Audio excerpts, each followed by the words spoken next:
Hi there, Aries. This is Cindy from the New Moon Tarot, and this is a general love reading for Sun, Moon, Rising, Venus, Aries for the week of March 13th. If this one doesn't resonate so much, go ahead and check out your natal chart and my other readings, specifically your Moon, which is emotions, and Venus, which is how you show up in relationships.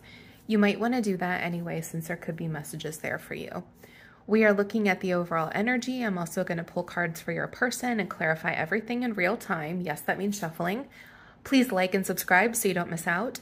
If you want the extended, go ahead and click the join button down below. It's $10. You get access to all of the extendeds for every single sign for an entire month. And I'm offering a new reading. It's a $30 3-question reading. Just doing it this week. So you can find out all that info down below in the description box. All right, so we've got the Knight of Wands here. This is typically a Sagittarius card, but it can also be Aries. It can also be Leo. Knight of Wands represents kind of moving forward. It's like chasing your dreams, going after things that you really want in life. Sometimes this card is pigeonholed as being like the player, but it can also just mean like I'm following my excitement here. And it looks like there has been a breakup, or there's been like a separation. We've got the Two of Cups in reverse. Two of Cups is my favorite relationship card. It's being with someone who feels like your person. The two of you really get one another. You're in sync. You're on the same page. You want the same things. It's like a life partner card.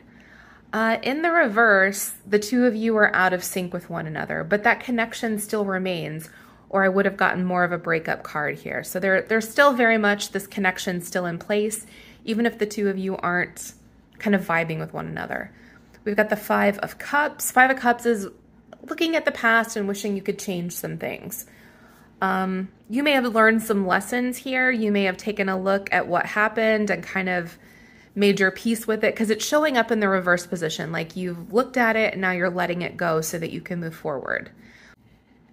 Okay, so we have the Star here. This is Aquarius energy. YouTube has rules about nudity, so I've protected that image with my cat deck. The Five of Wands as well. We'll get to the Five of Wands in a second. The Star is being wishful, hopeful, optimistic. It's wanting to manifest something. So to me, this feels like more of a break than a breakup scenario here. You're still kind of optimistic about this connection. And we've got the Five of Wands. This is a little like witchy going on here. So you may be witchy. Five of Wands is usually conflict between two people. You know, a difference of opinion. Sometimes it can mean arguing. Sometimes it can mean romantic rivals. We'll see whether or not that bears out in the rest of the cards here. But here's what we're working with so far. Let's take a closer look at your person. Okay, so far we have the Devil, Capricorn energy. The Devil can mean someone who feels tied and bound to you. They feel stuck.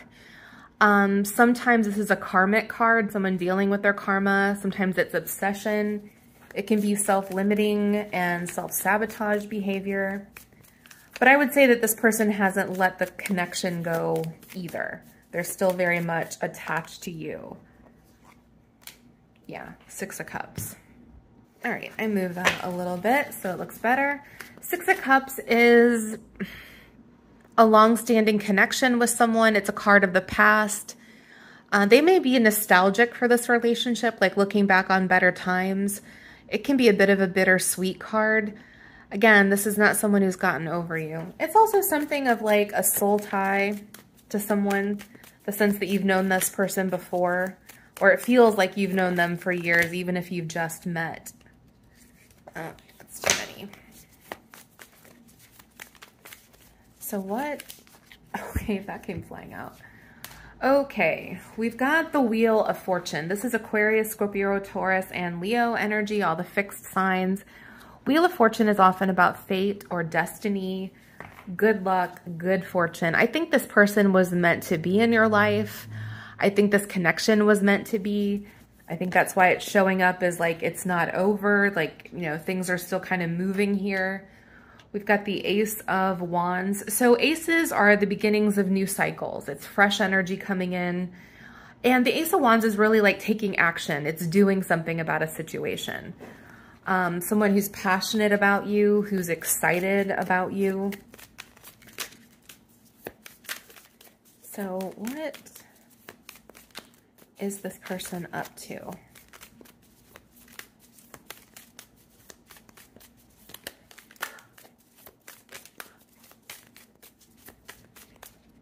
Okay. All right.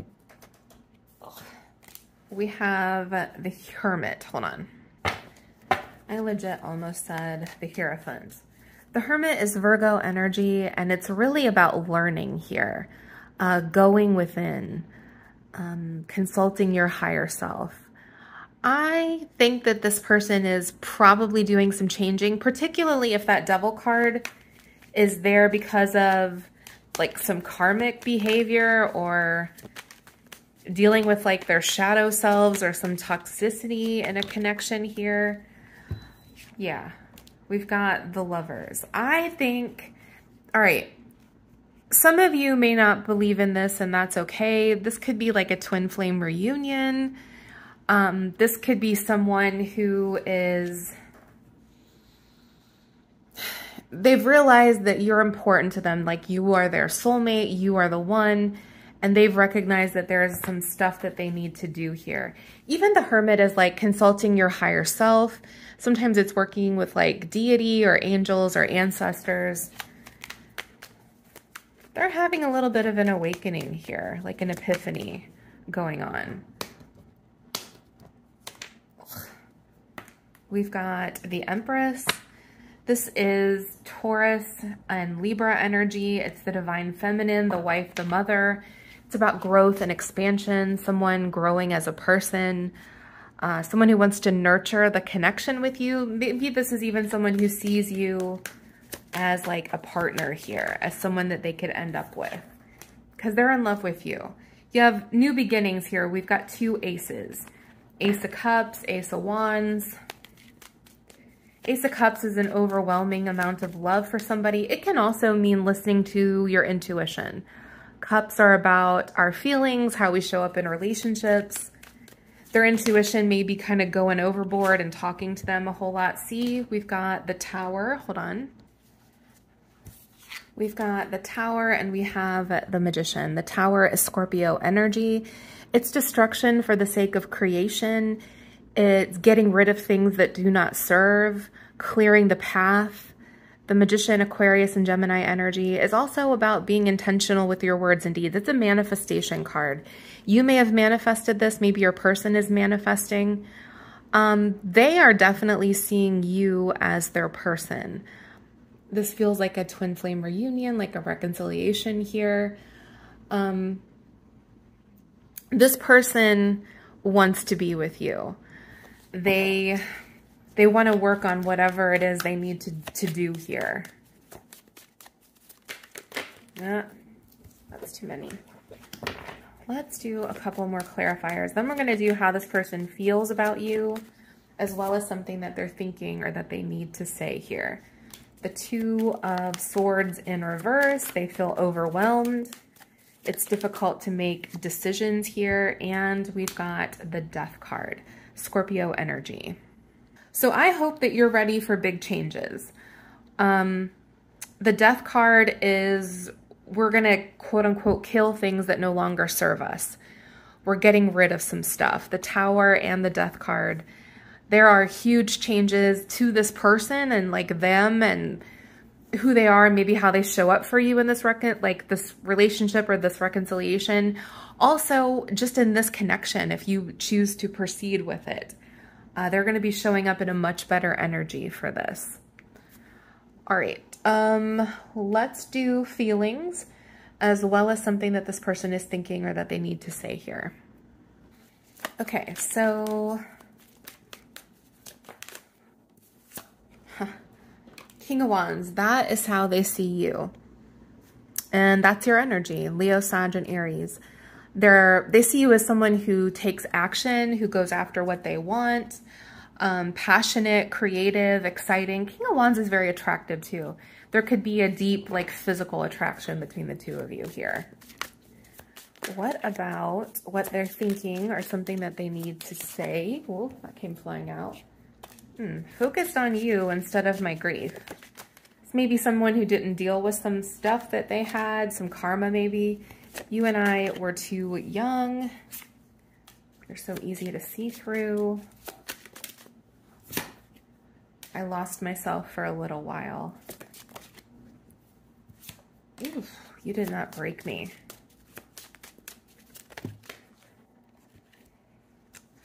I hid who I really am from you. I know more than you might think. So yeah, I would say that this person has been dealing with some karmic behavior, maybe some issues from their past life, if you believe in that sort of thing. Lost myself for a while. I hid who I really am. You and I were too young, or maybe just immature. I focused on you instead of my grief. You're so easy to see through. You did not break me. I know more than you might think. I almost get the sense here that maybe this person is like afraid of appearing weak, or they were taught to not like process emotions. Definitely with that grief card, like maybe not handling disappointment well, or not handling... Grief doesn't necessarily just have to mean like missing a person. It can be like I'm grieving for what I wanted, or what should have been, or what could have been here. I think that this person, they've realized that they need to do some inner work here. That this stuff that they've been dragging around is not helpful. All right. Thank you so much for watching. I really appreciate it. Please like and subscribe so you don't miss out. If you want the extended, click the join button. We're going to do feelings, intentions, the advice, the unknown, and if you'd like your own private reading, you can find that down below. I'm doing the 3-question, $30 reading. All right, blessed be.